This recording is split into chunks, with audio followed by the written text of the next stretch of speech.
जगमोहन ब्लोखरा एक ऐसी बुक्स, अगर आप इस बुक्स को रीड करते हैं तब आपका हिमाचल जीके बिल्कुल परफेक्ट बन जाता है। लेकिन जीनियस लोग ये कहते हैं कि स्टार्टिंग में आपको कभी भी जगमोहन ब्लोखरा रीड नहीं करनी है, क्योंकि इतनी ज़्यादा वास्ट है, इतनी ज़्यादा डीपली है, इतनी कंसेप्चुअल है। डीपली के साथ साथ इसमें जो नॉलेज दिया गया है वो काफ़ी हार्ड है स्टार्टिंग एज अ फ्रेशर समझना। ठीक है, इसलिए आपकी ये प्रॉब्लम बिल्कुल दूर हो जाएगी। कैसे होगी? क्योंकि जगमोहन ब्लोखरा को हम एज अ एमसीक्यूज डिस्कस करने वाले हैं। आज का टॉपिक हमारा रहेगा बिलासपुर के ऊपर। दोस्तों, जितना भी डिस्ट्रिक्ट में रहेगा, चाहे मैं इकोनॉमी की बात करूं, ज्योग्राफी की बात करूं, हिस्ट्री की बात करूं, ठीक है, वो सारी चीज़ें हम एमसीक्यूज के जरिए कवर करते हुए चले जाएंगे, ताकि आपका यहाँ से कोई भी क्वेश्चंस एग्जाम में पूछा जाता है तब आपका एग्जाम में क्वेश्चंस गलत नहीं होगा। चाहे आप एनटी का एग्जाम देने वाले हो, एलाइड एचएस कोई भी एग्जाम देने वाले हैं, ठीक है, आपका एक भी क्वेश्चंस गलत नहीं होगा। ठीक है, चैलेंज के साथ ये कह रहा हूँ। ठीक है, बस आपको कॉपी पेंसिल साथ में रखनी है। कुछ कंसेप्ट रहेंगे वो भी मैं साथ साथ में आपको डिस्कस करता हुआ बताऊंगा, ताकि आपकी नॉलेज बिल्कुल फीडअप हो सके। लेकिन दोस्तों, अगर आप बेस्ट प्रिपरेशंस करना चाहते हैं प्रोफेशनल्स के अंडर, तो ये है एचपीजी की आपकी टीम का नंबर। यहाँ पर व्हाट्सएप करिए। किसी भी एग्जाम के लिए आप क्रैश कोर्स ज्वाइन कर सकते हैं, डेली टेस्ट आप लगा सकते हैं, एमसीक्यूज पीडीएफ सब कुछ डिटेल्स में आपको हमारी टीम से प्राप्त नॉलेज मिल जाएगी। लेकिन अगर आप फ्री टेस्ट लगाना चाहते हैं किसी भी एग्जाम के लिए, तो यहाँ पर व्हाट्सएप कर लेना। फ्री टेस्ट की डिटेल्स भी आप प्राप्त कर सकते हैं। तो चलिए स्टार्ट करते हैं आज का पहला क्वेश्चन। आज का पहला क्वेश्चन आपकी स्क्रीन के सामने है। कॉपी पेंसिल आई होप आपने सभी ने साथ में रख ली होगी और सीरियस वे में आप इस चीज को समझेंगे। ठीक है, लाइक शेयर सब्सक्राइब जरूर करना है। बिलासपुर जिले का भौगोलिक क्षेत्रफल कितना है? यानी कि यहाँ पर बात हुई है geographical area of Bilaspur district. अब दोस्तों, बिलासपुर आपके सामने लिखा है। मैं क्यों आपको ये थोड़ा सा वास्ट करके बताऊंगा, क्योंकि जगमोहन ब्लोखरा की बात हो रही है, ठीक है, बुक्स की बात हो रही है, तो थोड़ा सा डीपली नॉलेज मैं आपको यहाँ पर दूंगा। ठीक है, अब बिलासपुर के अगर ज्योग्राफिकल एरिया की बात हुई है, तो हो सकता है कि आपका गठन पूछ ली जाए, लिटरेसी रेट पूछ ली जाए, पंचायत पूछ ली जाए, और साथ में आपका ज्योग्राफिकल एरिया पूछ ली जाए। ठीक है, लेजिस्लेटिव असेंबलीज पूछ ली जाए। ठीक है, कुछ भी आपसे एग्जाम में पूछ सकते हैं। ठीक है, अब दोस्तों मैं आपको ये कहूँ कि बिलासपुर के नेम में ही ये सब कुछ छिपा हुआ है। जी हाँ, बिलासपुर के नेम में ही ये सब कुछ छिपा हुआ है। बिल्सन आपको मैं 1 मिनट में सब कुछ क्लियर कर दूंगा, बस फोकस करना। जैसे कि यहाँ पर बिलासपुर लिखा हुआ है, लेकिन हम बिलासपुर को कुछ इस टाइप से लिखेंगे। ठीक है, इस टाइप से लिखेंगे दोस्तों बिलासपुर को। कंसेप्ट बता रहा हूँ अभी। ऑप्शन जो है फुटबॉल की तरह नजर आएगा आपको। ठीक है, अब हम यहाँ पर देखेंगे कि बिलासपुर का गठन कब हुआ। ठीक है, हल्का सा इसको अगर हम इसको डार्क कर दें, तो यानी कि यहाँ पर निकल के आएगा 1, और ला का मतलब यानी कि जुलाई। ठीक है, और यहाँ पर जो हमने एस लिखा हुआ है इसको हम मान लेंगे 5, और ये जो पू लिखा हुआ है इसको मान लेंगे हम 4 हल्का सा। ठीक है, तो यानी कि बिलासपुर का जो गठन है वो 1 जुलाई 1954 को हुआ। ठीक है, कंसेप्ट क्लियर हुआ। अगर हम यहाँ पर अब लेजिस्लेटिव असेंबली की बात करें, तो कितनी है लेजिस्लेटिव असेंबलीज? विधानसभा क्षेत्र कितने हैं? 4। लास्ट का 4 उठाना है, तो ये हो गया हमारा लेजिस्लेटिव असेंबली। ठीक है, क्लियर हो रहा है? आई होप सबको क्लियर हो रहा होगा। ठीक है, अगर हम यहां पर बात करें ज्योग्राफिकल एरिया की, जो कि क्वेश्चंस में पूछा भी गया है, ऑप्शंस कैसे सिलेक्ट करना है वो भी मैं आपको बता देता हूं अभी। ठीक है, 5 4 के बाद क्या आता है? 6 7 आएगा। ठीक है, यानी कि 6 और 7, ये एक भी उठा लिया जो 1 जुलाई को इसका गठन हुआ था। अब 167 तो ज्योग्राफिकल एरिया हो नहीं सकता है। ठीक है, तो यहाँ पर एक और लगा दिया, यानी कि 1167 इसका हो गया सही आंसर। यानी कि ज्योग्राफिकल एरिया, क्षेत्रफल, स्क्वायर किलोमीटर की बात हुई थी यहाँ पर। अब यहाँ पर अगर आपसे पूछ लिया जाए लिटरेसी रेट बिलासपुर का, ठीक है, साक्षरता दर आपसे पूछ ली जाए, तो ये जो 1954 में 54 था, इसको अगर हल्का सा 8 बना दें ऐसे, ठीक है, तो यानी कि 84 इसकी लिटरेसी रेट हो गई। ठीक है, 84 समथिंग है। ठीक है, लेकिन आपका एग्जाम इतना डीपली नहीं आता कि पॉइंट में ही आपका चेंज कर दी जाए। ठीक है, तो इतना तो वो रखते हैं। तो यानी कि आप क्लियर कर सकते हैं कि 84 इसका हो गया लिटरेसी रेट। ठीक है, अब हम यहां पर बात करेंगे नंबर ऑफ पंचायत की। नंबर ऑफ पंचायत भी बहुत इजी है फाइंड आउट करना, यानी कि जो 167 है इसको हल्का सा अपोजिट करना है। ठीक है, यानी कि इसको करना है 176। ठीक है, यानी कि इसी को ही अपोजिट कर दिया। ठीक है, तो यानी कि नंबर ऑफ पंचायत 176। पहले कुछ और थी लेकिन अब कुछ चेंजेस हुए हैं, कुछ पंचायतें बढ़ाई गई हैं, तो ठीक है। तो लेटेस्ट जो इन्फॉर्मेशन है वो 176, ठीक है, बिलासपुर की पंचायतें। देखिए दोस्तों, बिलासपुर से ही हमने सब कुछ क्लियर कर दिया यहाँ पे, बेसिक फैक्ट, ठीक है। अब चलिए क्वेश्चंस की तरफ बढ़ेंगे। तो क्वेश्चंस आई होप आपको क्लियर हो चुका होगा। लाइक शेयर सब्सक्राइब जरूर करना है, ठीक है। चलिए नेक्स्ट क्वेश्चंस की तरफ बढ़ेंगे यहाँ पर। द नेक्स्ट क्वेश्चन इज 2011 की जनगणना के अनुसार बिलासपुर जिले की जनसंख्या कितनी है। ऐसे क्वेश्चंस आते नहीं है, ठीक है, कि आपसे डायरेक्ट जनसंख्या पूछी जाए।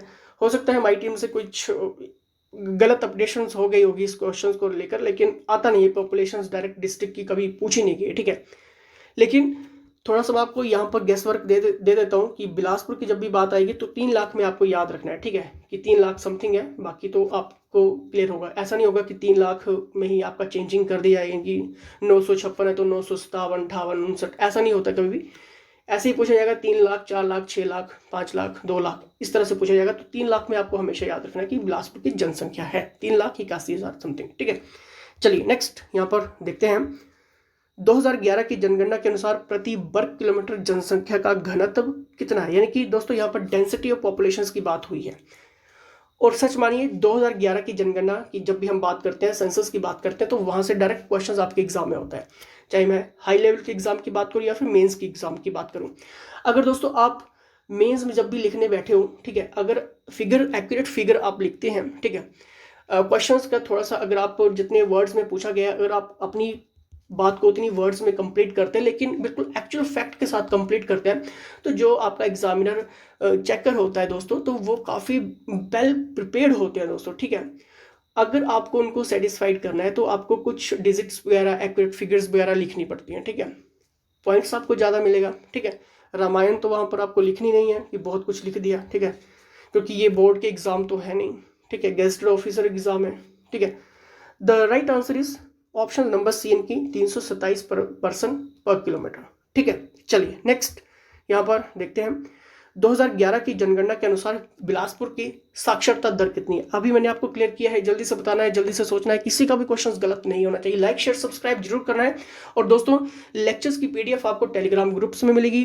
टेलीग्राम ग्रुप्स का लिंक आपको डिस्क्रिप्शन बॉक्स में मिल जाएगा, तो जरूर ज्वाइन करिए और साथ में अदर नोटिफिकेशन भी आपको वहां पर मिलती रहेंगी। चलिए, the right answer is option number B यानी कि 84.59%, ठीक है। चलिए नेक्स्ट यहाँ पर देखते हैं।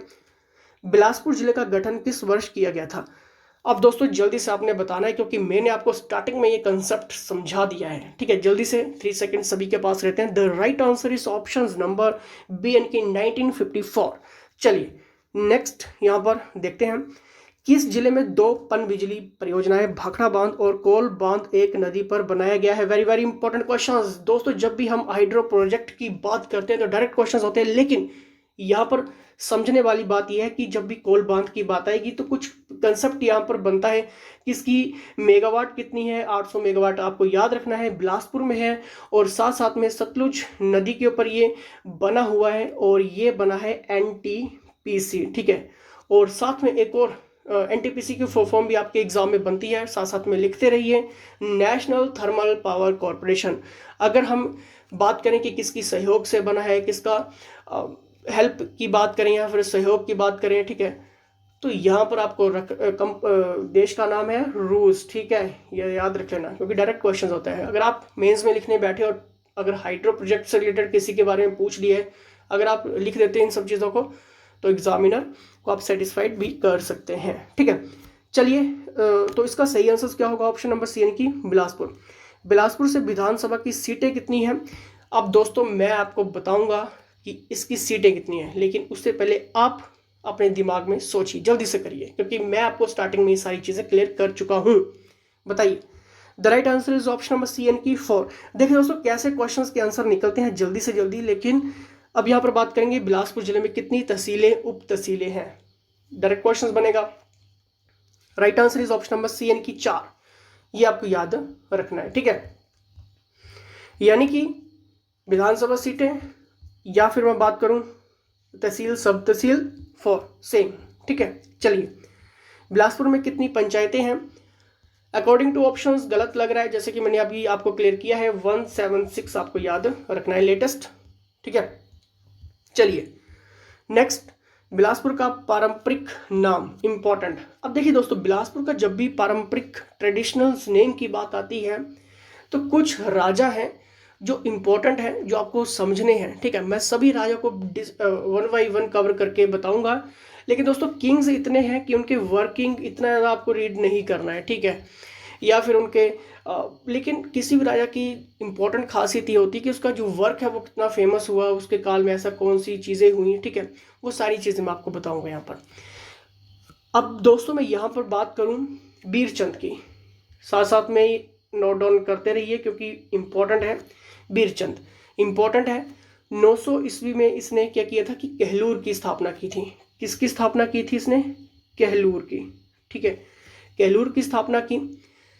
अब ये जो बीरचंद था ये कहाँ से आया हुआ था दोस्तों? ये आया हुआ था बुंदेलखंड, एमपी में जगह है, चंदेरी के चंदेल राजपूत इन्हें कहते थे, और ये वहीं से आए थे। ठीक है, बीरचंद। ठीक है, और इसका जो वर्क था दोस्तों, इसने कोट कहलूर की स्थापना की। ठीक है, नैना देवी मंदिर की स्थापना की। ठीक है, इनके पीछे भी एक हिस्ट्री है कि कैसे हुआ निर्माण वगैरह। ठीक है, वो आपको इतना रीडअप करने का ज़रूरत नहीं है। ठीक है, बस आपको ये क्लियर होना चाहिए कि किसने किया। ठीक है, और इम्पोर्टेंट 12 ठुकराइयाँ, 12 ठुकराइयों को इसने अपने नियंत्रण में लिया। ये 12 ठुकराइयाँ कौन कौन सी थी? जैसे जैसे क्वेश्चंस का लेवल आगे बढ़ता चला जाएगा वैसे वैसे इन ठुकराइयों के बारे में भी हम बहुत अच्छे से डिस्कस करेंगे, ताकि अगर एक भी ठुकराई आपके एग्जाम में आती है, उसका वर्किंग, उसका इतिहास, थोड़ा सा कुछ भी वास्ट इन्फॉर्मेशन क्लिक में आप लिख सकते हैं, या फिर क्लिक में आपके सामने फुटबॉल की तरह, जैसे कि मैंने अभी आपको क्लियर किया कि ऑप्शंस नजर आएगा। ठीक है, बहुत कुछ सीख कर जा रहे हो अभी आप यहाँ से। ठीक है, तो नाम से ही क्लियर हो गया। बीरचंद की बात हो, यानी कि वीर, काफ़ी वीर आदमी। ठीक है, काफ़ी वीर, ताकतवर भी बोल सकते हैं इसको, क्योंकि बुंदेलखंड से आया, एमपी, चंदेरी के चंदेल राजपूत।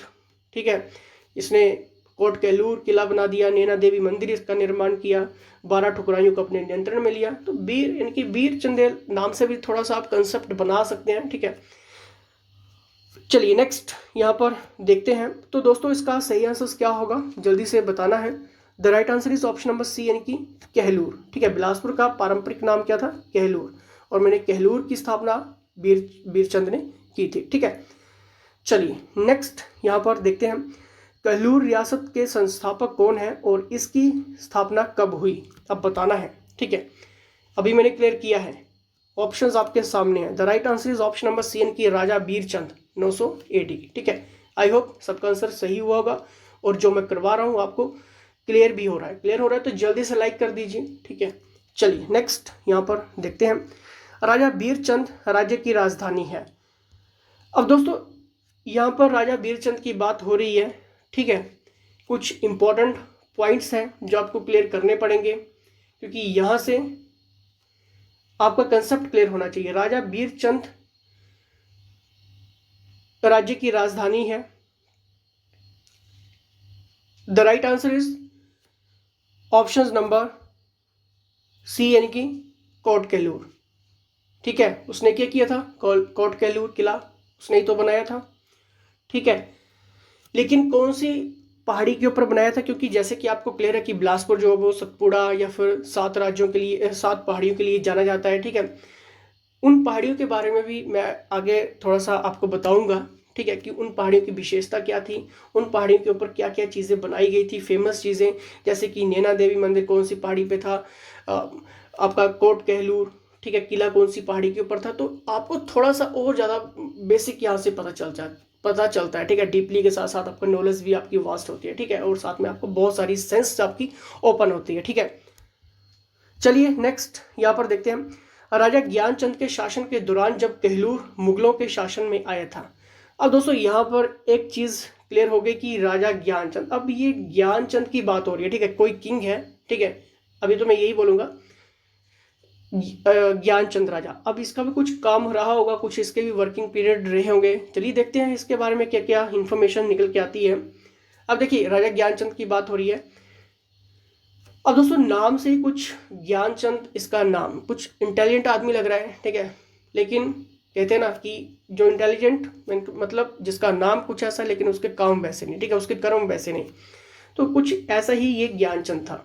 ठीक है, इसको हमने एक आइडेंटिफाई कर दिया कि कुछ ऐसा ही एक ज्ञानचंद था, जिसका नाम तो ज्ञान था लेकिन उसके काम वैसे नहीं थे। ठीक है, क्योंकि इसी राजा के टाइम पीरियड में कहलूर जो रियासत थी वो किसके अधीन आ गई थी? मुगलों के अधीन आ गई थी। ठीक है, यानी कि मुगलों के अंडर आ गई थी।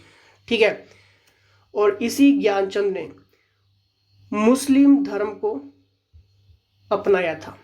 ठीक है, तो जैसे कि मैंने अभी आपको क्लियर किया कि ज्ञानचंद तो नाम है, बड़ा ज्ञानी टाइप, लेकिन इसका काम वैसा नहीं था।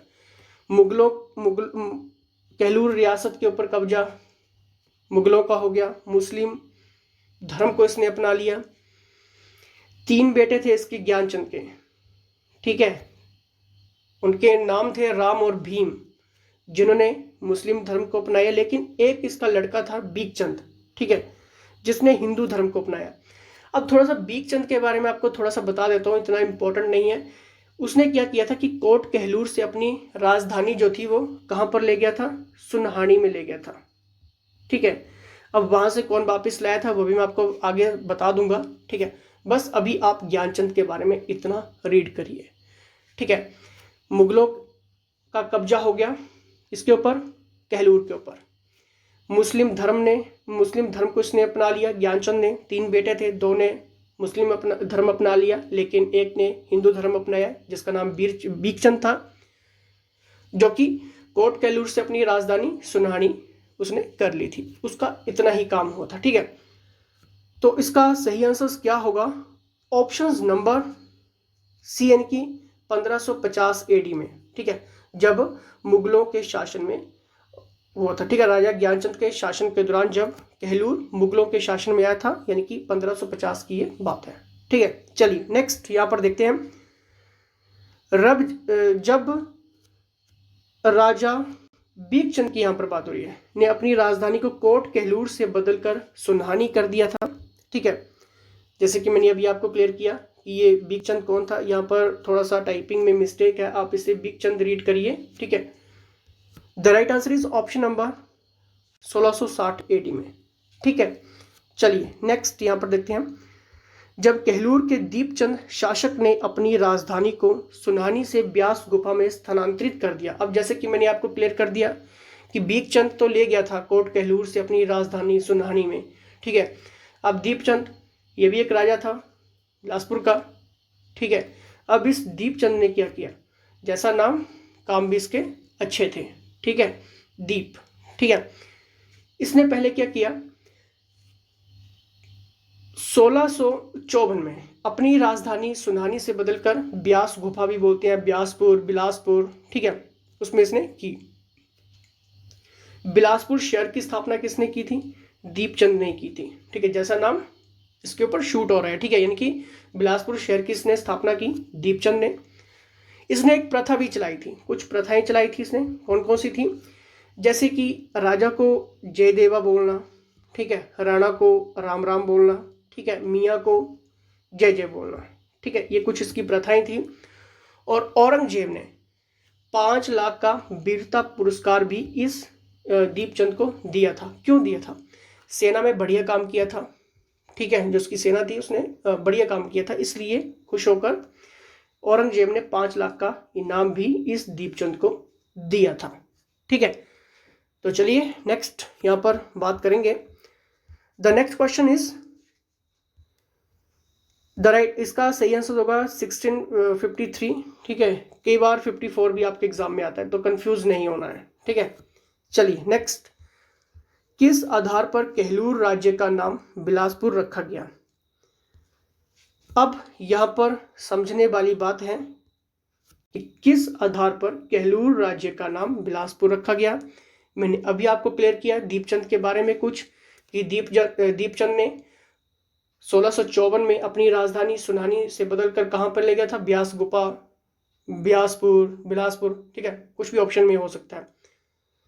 The right answer is option number B, यानी कि ब्यास गुफा। ठीक है, ये आपको याद रखना है। ठीक है, सतलुज गुफा कभी नहीं है। ठीक है, तो ब्यास गुफा। ठीक है, ब्यास गुफा की जगह ब्यासपुर भी हो सकता है, बिलासपुर भी हो सकता है। ठीक है, मैंने अभी आपको क्लियर कर दिया।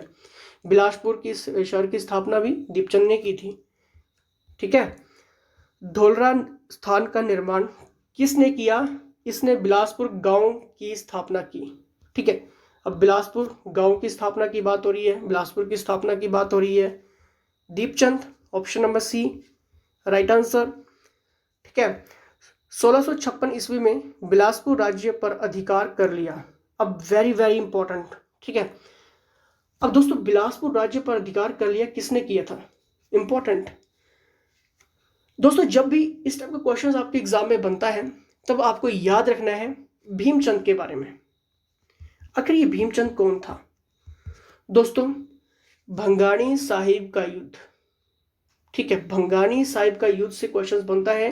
भंगाणी साहिब का युद्ध किस किस के बीच में हुआ था? गुरु गोविंद सिंह जी और भीमचंद के बीच में हुआ था। काफी सालों तक आपस में लड़ते रहे। 1700 के आसपास इनकी संधि भी हुई, इनकी मित्र भी बने ये। और जब मित्रता हुई, संधि हुई, तब गुरु गोविंद सिंह जी और भीमचंद दोनों ने मिलकर मुगलों को हराया था। ये बात याद रखना। ठीक है, मुगलों को इन्होंने हराया था। तो right answer option number B यानी कि बिलासपुर राज्य पर अधिकार कर लिया, सिख यानी कि बी। ठीक है, क्योंकि भीमचंद ने ही गुरु गोविंद सिंह जी को बोला था कि आप हमारा साथ दीजिए और मुगलों से हम लड़ाई करते हैं। ठीक है, और मुगलों को हराया भी था और फिर सिखों का वहां पर कब्जा हो गया था। ठीक है, और उसके बाद भीमचंद को जहर देकर मार भी दिया था। ठीक है, नादौन में। ठीक है, क्लियर। लेकिन आपको इतना नहीं जाना है। ठीक है, चलिए नेक्स्ट यहां पर देखते हैं। बिलासपुर के दीपचंद शासक को सेना में अपनी सराहनीय सेवा के लिए मुगल सम्राट से 5 लाख रुपए का वीरता पुरस्कार मिला था। अभी मैंने आपको क्लियर किया, बताइए जल्दी से, 3 सेकंड सभी के पास है। ऑप्शंस नंबर ए यानी कि औरंगजेब। क्लियर। चलिए नेक्स्ट यहां पर देखते हैं। बिलासपुर के किस शासक ने 1654 ईस्वी में कुलिष्ठ देव मावा का मंदिर बनवाया था? थोड़ा सा डीपली क्वेश्चन है क्योंकि आपके एग्जाम में बना है, तो डायरेक्ट आपको सिर्फ इतना ही याद रखना है इस राजा का नाम। ऑप्शन नंबर डी यानी कि देवीचंद। इसका कोई इतिहास नहीं है ज़्यादा। ठीक है, आपको याद नहीं रखना है इसलिए। ठीक है, नेक्स्ट। बिलासपुर के किस शासक ने मुगल हमले को पीछे हटाने के लिए गुरु गोविंद सिंह जी की मदद मांगी थी? Very very important questions. मैंने अभी आपको क्लियर किया कि किसने गुरु गोविंद सिंह की मदद मांगी थी मुगलों को पीछे हटाने के लिए।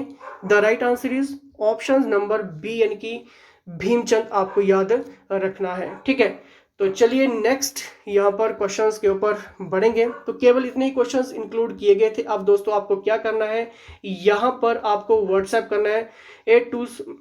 ठीक है, यहाँ पर आपको मैसेज करना है।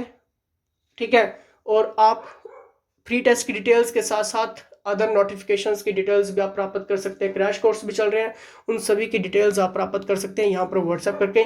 और टेलीग्राम ग्रुप को जरूर ज्वाइन करिए क्योंकि वहाँ पर आपको बहुत कुछ नोटिफिकेशंस, लेक्चर्स, पीडीएफ्स और साथ साथ में एमसीक्यूज और जॉब्स नोटिफिकेशंस वगैरह सब कुछ आपको मिलता रहता है। ठीक है, तो लाइक शेयर सब्सक्राइब जरूर करना है, जुड़े रहना है।